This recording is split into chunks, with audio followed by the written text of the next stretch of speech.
So on the Republican side, Donald Trump had the most amount of wins.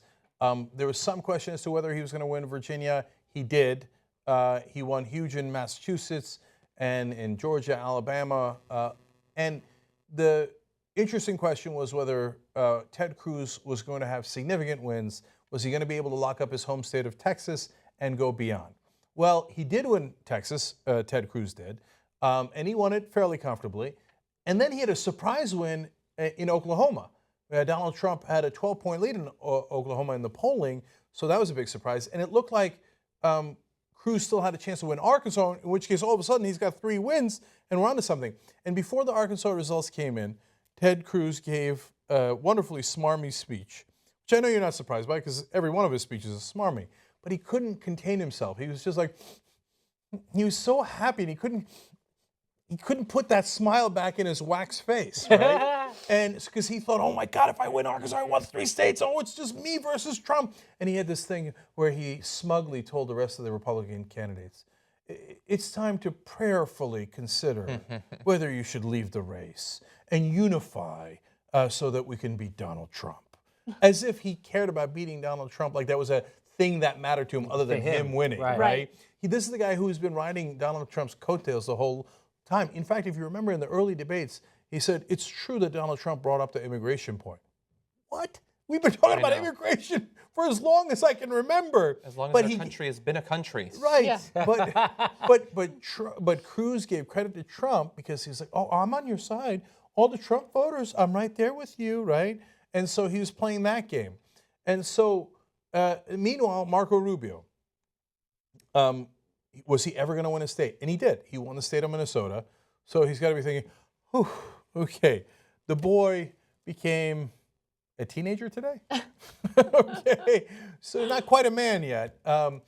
Donald Trump spent most of his speech doing 2 things. One is making fun of Marco Rubio. He's like, that little man. He said, no, you're a little senator in Florida, okay? He's a loser. He doesn't win. He never wins. At least Ted won a couple of states. Marco never wins any states. Now later he went on to win Minnesota. The second thing that Donald Trump did was use Chris Christie as a prop in the most wonderfully pathetic way I've ever seen. That was the best part of this entire, Oh my everything. God. Number 1 was Bernie Sanders winning Minnesota and Colorado. Number 2 was Chris Christie looking like such a schmuck behind Donald Trump. One last time? Come on. Okay. Now, you're a little senator, okay? He doesn't win. He doesn't win. All we do is win. I won in 6 states, maybe 7. It's possible 8 or 9, right? Chris, didn't I win? Did I win, Chris? Yeah, that's right. You see that? I'm going to build a wall. Chris, aren't I going to build a wall? I'm going to build a wall. Chris says I'm going to build a wall. That's what I'm going to do. It's going to be a great wall. It's going to be a great wall. That's right. All we do is win. Okay. That's great. It's going to become permanent if I keep... I know, right? My face is going to freeze in that Christie shape. Okay. So, bottom line, is the fact that Rubio won 1 state, is that a good thing for Rubio? No. This guy's performance has been miserable. I told you all along he's a boy, and at best he's now entered the teens. Congratulations, you're 13 now, Marco. But I don't know if you know this. There's only 50 states, right? We're not voting in 400 states. You're not going to catch up at this rate. So if it's Cruz versus Trump, which it looks like it's going to, I mean, obviously Kasich and Carson were miserable tonight. Kasich has some chance in Vermont. Carson has no chance at anything in his life, right? He nearly stabbed himself in the belt tonight. He forgot to give a speech. He didn't give a speech. Oh my God! Super Tuesday. He forgot to give a speech. He took a nap and didn't wake up. So that's those guys. So look, at the end of the night, if you win all these states and Trump winning Arkansas, you know what that means? You won. Trump was, all he does is win, right? Unfortunately, we're going to have to concede that he did win tonight and he was the big winner of tonight. Now, but there is a secondary winner, and it is Ted Cruz, because the more Rubio flails, the better argument that Cruz has. Get out, get out, get out. I'm the only one who can beat him. Now, the establishment hates Cruz almost as much as they hate Trump, so they're not going to want to let go of Rubio. But Kasich is in trouble. Carson's obviously already gone.